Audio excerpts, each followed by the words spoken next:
Near forest तक पहुंच जाता है, जहाँ पर ज़्याओचेन की हालत तो काफी ज्यादा खराब दिखाई दे रही थी। ज़्याओचेन कहता है कि अनडाइंग फॉरेस्ट की ये फॉरबिडन टेक्निक तो काफी ज्यादा पावरफुल थी, पर अभी तक मेरे पास कोई पर्सनल कल्टीवेशन टेक्निक नहीं, सिर्फ फिजिकल स्ट्रेंथ का इस्तेमाल करते ही मैं इतनी ज्यादा खतरनाक टेक्निक के सामने टिक पाया। जिस टेक्निक ने मुझे इतना ज्यादा कमजोर कर दिया, मुझे जल्द से जल्द कोई सेफ लोकेशन ढूंढनी होगी ताकि मैं अपनी इंजरीज को रिकवर कर सकूं। यहाँ ज़्याओचेन बैठकर ये सब सोच रहा था, तभी अचानक उसे अपने सूट में पीछे की तरफ किसी की शैडो दिखाई दे देती है, जो कि एक लड़की लग रही थी। इसलिए जब वो खुद पलट कर देखता है तो उसे जानने को मिला कि ये कोई और नहीं बल्कि मिस ज़ाओ लिनीर है। दूसरी तरफ मिस ज़ाओ लिनीर भी यहाँ ज़्याओचेन के सामने आकर कहती है कि अच्छा तो तुम भी यहाँ पर पहुँच गए। जो सुनकर सामने की तरफ मुझे ज़्याओचेन हंसते ही कहता है कि वैसे ये कितनी जरा खुशकिस्मती की बात है कि मुझे इतने ज्यादा सुनसान फॉरेस्ट में एक ऐसा इंसान मिल गया जो कि मेरे ही मॉर्टल रेल्म से हो। मुझे लगता है कि हमें इस न्यू दुनिया में अपनी पुरानी दुश्मनी को भूलकर दोस्ती का हाथ एक दूसरे की तरफ बढ़ा लेना चाहिए। जो सुनकर सामने की तरफ मौजूद ज़ाओ लिनीर यहाँ जवाब देते हुए कहती है कि अच्छा तो तुम मुझसे दोस्ती की उम्मीद करते हो। तुम्हें लगता है कि शायद मैं कोई बेवकूफ हूँ, क्योंकि पहले तो ये सारी तुम्हारी गलती है, तुम्हारी वजह से मैं इस दुनिया में पहुँच गई और अब तुम सोच रहे हो कि मैं सब कुछ भूल जाऊंगी। दूसरी तरफ ज़्याओचेन जो कि अपने सामने मौजूद एक पत्थर की तरफ देख रहा था, वो यहाँ पर मिस ज़ाओ लिनीर को जवाब देते हुए कहता है कि हाँ तुम्हें भूल जाना चाहिए, क्योंकि अगर हम दोनों आपस की दुश्मनी को बुलाकर एक दूसरे के साथ दोस्ती करने का फैसला कर ले, तभी शायद हम लोग इस वर्ल्ड ऑफ इमॉर्टल से बाहर निकलने का रास्ता ढूंढ पाए। जो सुनकर मिस ज़ाओ लिनीर जवाब देते हुए कहती है कि आज तक यहाँ से कोई भी वापस नहीं जा पाया, इसलिए ख्वाब देखना छोड़ दो। जो कहते साथ ही ज़ाओ लिनीर फौरन से अपनी सूट को लेकर यहाँ ज़्याओचेन पर हमला करने के लिए आगे की तरफ बढ़ चली, लेकिन ज़्याओचेन तो पहले ही काफी जरा इंजर्ड था, वो यहाँ मिस ज़ाओ लिनीर का मुकाबला नहीं कर सकता। इसलिए हम देखते हैं कि उसने भी फौरन से वही पत्थर उठाकर यहाँ मिस ज़ाओ लिनीर की तरफ फेंक दिया, जिस पत्थर को तो मिस ज़ाओ लिनीर अपनी तलवार का इस्तेमाल करते हुए बीच में से काट देती है और इसी मौके का फायदा उठाकर ज़्याओचेन फौरन वहाँ से भाग गया। जहाँ ज़्याओचेन मिस लिनीर से बातें बातें लैंड ऑफ डेडली साइलेंस में आ जाता है, जो दिखने में काफी जरा खतरनाक लग रही थी, क्योंकि वहाँ पर चारों तरफ कोरे और बहुत बड़े बड़े बीस्ट के कंकाल पड़े हुए थे। लेकिन दूसरी तरफ मिस ज़ाओ लिनीर तो अभी भी बेवकूफों की तरह लगातार यहाँ ज़्याओचेन पर स्लैश अटैक्स करती है, जिन्हें ज़्याओचेन अपनी सूट का इस्तेमाल करते हुए ब्लॉक तो कर रहा था, लेकिन उसकी कंडीशन पहले ही काफी जरा खराब है। इसलिए वो मिस ज़ाओ लिनीर को समझाते हुए कहता है कि तुम्हें इतना ज्यादा गुस्सा करने की कोई जरूरत नहीं, जरा शांत हो जाओ। लेकिन मिस ज़ाओ लिनीर जवाब देते हुए कहती है कि तुम्हारी वजह से मैं इस बेकार सी जगह में पहुंच गई, पहले तो मैं तुम्हें वो मौत दूंगी जो कि तुम डिजर्व करते हो, उसके बाद ही शायद मैं शांत हो पाऊँ। यहाँ पर मिस ज़ाओ लिनीर अभी ये सब कह ही रही थी, तभी अचानक उसे ज़्याओचेन के पीछे एक बड़ा सा बीस्ट दिखाई दिया, जिसे एंशिएंट टाइनोसोरस रेक्स के नाम से जाना जाता है। मिस ज़ाओ लिनीर जानती थी कि ये बीस्ट कितना ज्यादा पावरफुल है, इसलिए ज़्याओचेन तो कभी भी इस बीस्ट से नहीं बच पाएगा। वो ज़्याओचेन को इस बीस्ट के हवाले छोड़ते हुए कहती है कि तुम यही मौत डिजर्व करते हो, जबकि वो खुद उस फोक के अंदर जाते हुए वहाँ से गायब हो गई ताकि वो खुद की जान बचा सके।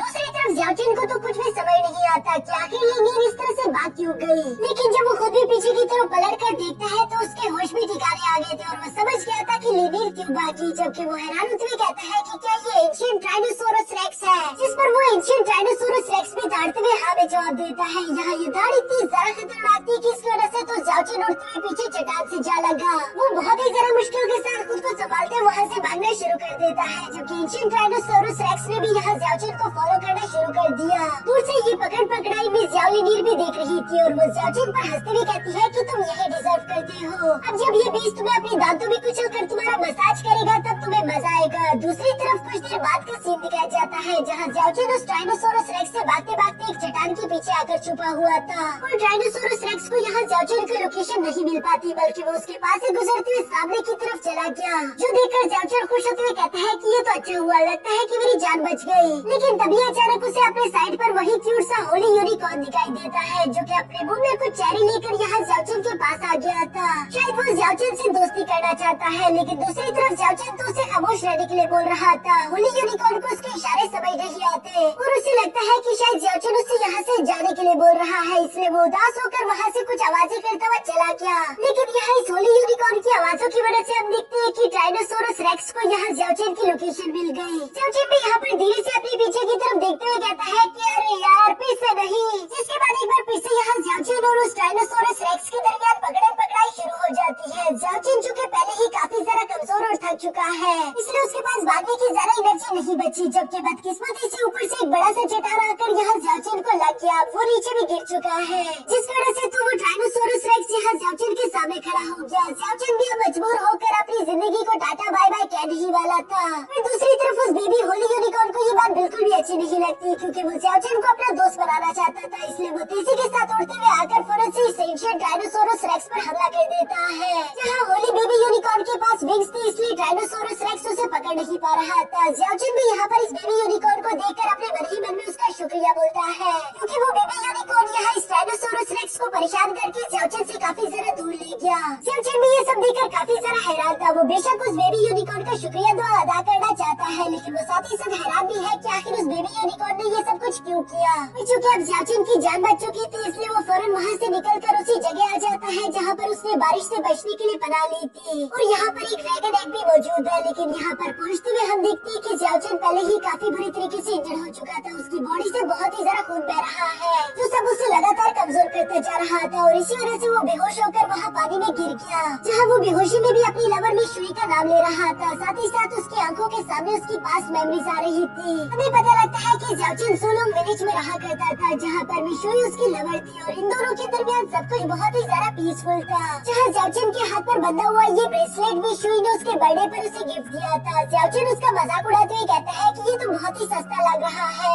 जो सुनकर मिशुई जवाब देते हुए कहती है कि क्या तुम्हें मालूम भी है कि ये ब्रेसलेट कितना ज्यादा कीमती है और इसके लिए मुझे कितनी मेहनत करनी पड़ी, लेकिन अगर तुम्हें ये पसंद नहीं आया तो ये मुझे वापस कर दो। जिस पर ज़्याओचन भी उसके साथ मजाक करते हुए कहते हैं कि नहीं, ये अब मेरा हुआ, मैं ये तुम्हें वापस नहीं करूँगा। इसी तरह से हंसी मजाक करते हुए ये दोनों ही अपने ज़ुलुंग विलेज में रहा करते थे। सब कुछ बहुत ही ज्यादा खूबसूरत था। एक दिन भी शुई ने यहाँ ज़्याओचन से सवाल किया था कि ज़्याओचन, तुम भी एक पावरफुल कल्टीवेटर बनना चाहते हो ना, तो तुम क्या बाकी लोगों की तरह वर्ड ऑफ इमोर्टल नहीं जाओगे? क्योंकि मैंने सुना है कि जो भी कल्टीवेटर वर्ड ऑफ इमोर्टल चला जाए उसके पास इटर्नल लाइफ आ जाती है। जो सुनकर ज़्याओचन जवाब देते हुए कहता है कि हाँ, कभी ना खत्म होने वाली जिंदगी का नाम सुनकर बेशक अच्छा लगेगा, लेकिन वो जिंदगी जहाँ पर आपके प्यारे ही आपके साथ ना हो तो वो किस काम की।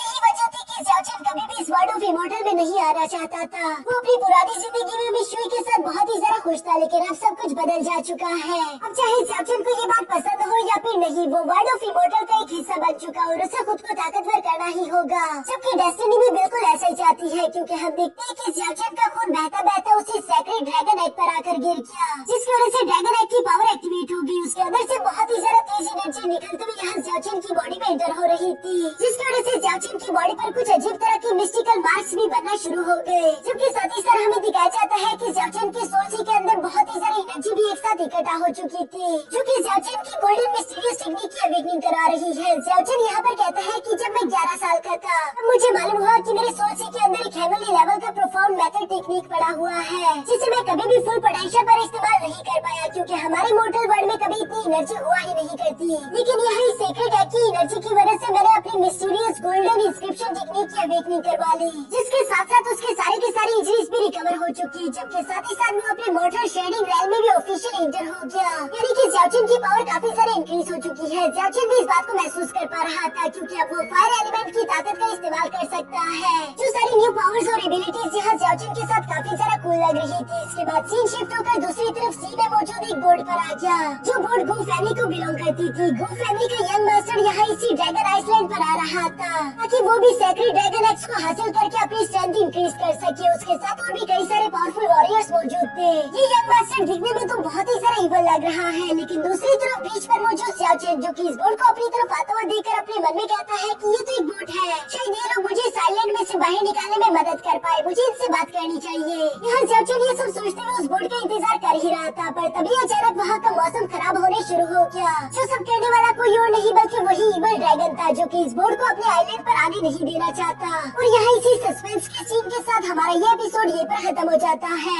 दोस्तों, उम्मीद है कि आप लोगों को मेरी ये न्यू सीरीज पसंद आई होगी, और अगर आप लोगों को ये वीडियो जरा सी भी अच्छी लगी और मजा आया तो प्लीज वीडियो को लाइक कर देना और एक प्यारा सा कमेंट जरूर कर देना, ताकि मैं जान सकूं कि कितने लोगों को ये सीरीज अच्छी लगी और आगे भी मुझे इसके एपिसोड लाने चाहिए।